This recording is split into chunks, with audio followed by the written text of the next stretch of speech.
China sedang mengumpulkan militer yang semakin ofensif dan memperluas jejak regionalnya. Karena Beijing meningkatkan upaya untuk menggantikan kekuatan militer Amerika di Asia, seorang komandan tinggi AS memperingatkan Kongres. Saya tidak bisa seumur hidup saya memahami beberapa kemampuan yang mereka tempatkan di lapangan kecuali itu adalah posisi yang agresif, kata Laksamana Philip Davidson, Kepala Komando Indo-Pasifik AS dalam kesaksian di hadapan Senat Angkatan Bersenjata Komite.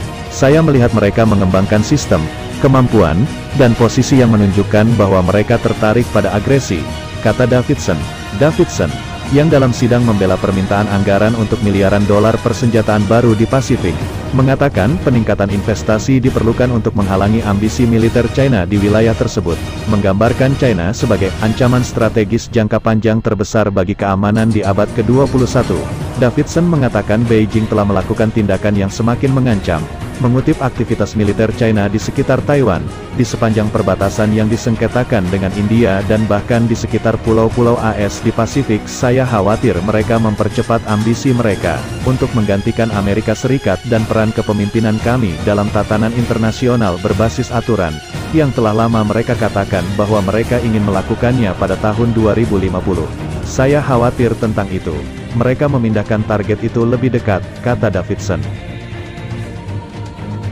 Di lain tempat juga disampaikan pejabat senior AS memperingatkan bahwa negara-negara di seluruh dunia tidak dapat lagi lepas dari pengaruh Cina yang semakin ambisius dan agresif. Mereka juga mengatakan bahwa Beijing semakin percaya diri mendemonstrasikan kekuatan militer jauh dari tanah airnya.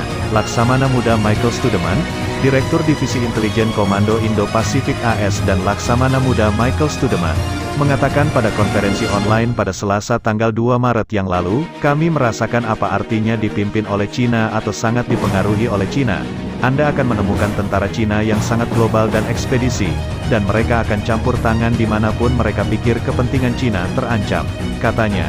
Dimanapun di dunia, Cina merasa bahwa kepentingan pembangunannya terancam, dan Anda akan menemukan bahwa mereka pada akhirnya akan lebih sering mengirimkan tentara pembebasan rakyat. Staman bukanlah pejabat militer AS pertama yang memperingatkan ancaman dari Cina. Pengembangan pertahanan nasional Cina bertujuan untuk memenuhi kebutuhan keamanannya yang sah dan berkontribusi pada pertumbuhan kekuatan damai dunia, kata buku putih pertahanan negara itu tahun 2019. Cina tidak akan pernah mengancam negara lain atau mencari wilayah pengaruh apapun. Mengenai Taiwan, pulau demokrasi dengan pemerintahan sendiri yang diklaim Cina sebagai wilayah kedaulatannya, Davidson mengatakan Beijing mungkin akan mengambil langkah untuk mengambil kendali dalam waktu dekat.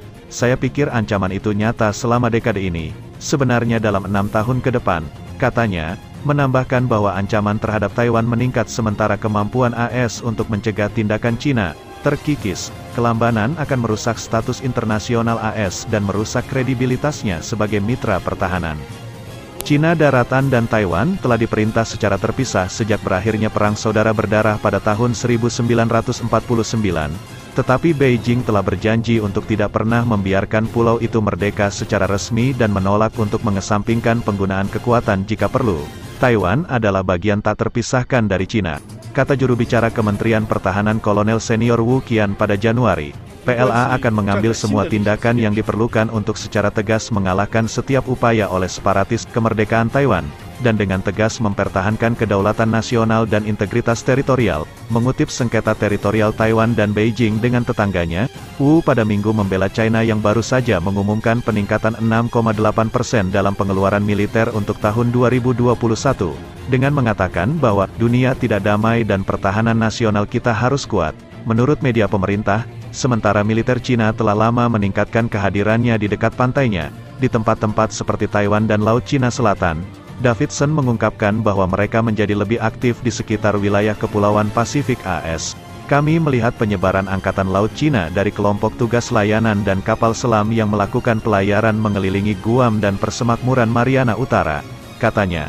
Dia juga mengutip video propaganda Tiongkok yang menggambarkan pembom menghantam pangkalan Angkatan Udara Andersen di Guam serta pasukan rudal balistik kuat Beijing, yang berada dalam jangkauan Pulau Mikronesia dari daratan Tiongkok. Aliansi Demokrasi Berlian Rencana Aegis Ashore adalah bagian dari inisiatif pencegahan Indo-Pasifik Pentagon. Rencana 5 tahun senilai 27 miliar dolar untuk meningkatkan pasukan AS di sekitar kawasan. Selain sistem Aegis, Pentagon juga meminta pertahanan radar baru untuk Hawaii. lebih banyak aset intelijen dan pengintaian, lebih banyak amunisi, lebih banyak pasukan angkatan laut, angkatan udara dan marinir di wilayah tersebut, dan lebih banyak pelatihan dan latihan dengan sekutu dan mitra. Mitra tersebut termasuk anggota 4 negara, atau Dialog Keamanan Segi 4, Forum Strategis AS, Jepang, India dan Australia. Davidson pada hari Selasa menyebut pengelompokan itu sebagai berlian demokrasi di Indo-Pasifik. Para pemimpin keempat negara itu akan bertemu secara virtual pada hari Jumat, dalam pertemuan tingkat tertinggi namun hingga saat ini adalah pengelompokan informal. Mer Davidson Selasa mengatakan dia berharap organisasi dapat membangun menjadi sesuatu yang lebih besar, bukan dalam hal keamanan saja, tetapi dalam hal bagaimana kita dapat mendekati ekonomi global, teknologi kritis seperti telekomunikasi dan 5G, kolaborasi dalam tatanan internasional, banyak yang harus dilakukan secara diplomatik dan ekonomi. Katanya, kesaksian Komandan AS datang ketika pemimpin Cina Xi Jinping meminta angkatan bersenjata negaranya untuk fokus pada kesiapan tempur, sambil menetapkan tujuan militer untuk 5 tahun ke depan. Menurut laporan dari kantor berita Xinhua yang dikelola pemerintah, menyoroti ketidakstabilan dan ketidakpastian dalam keadaan keamanan Cina saat ini. Xi mengatakan seluruh angkatan bersenjata harus selalu siap untuk menanggapi semua jenis situasi yang kompleks dan sulit, dengan tegas menjaga kedaulatan nasional, keamanan, dan kepentingan pembangunan, dan menyediakan dukungan kuat untuk sepenuhnya membangun negara sosialis modern, kata laporan Xinhua.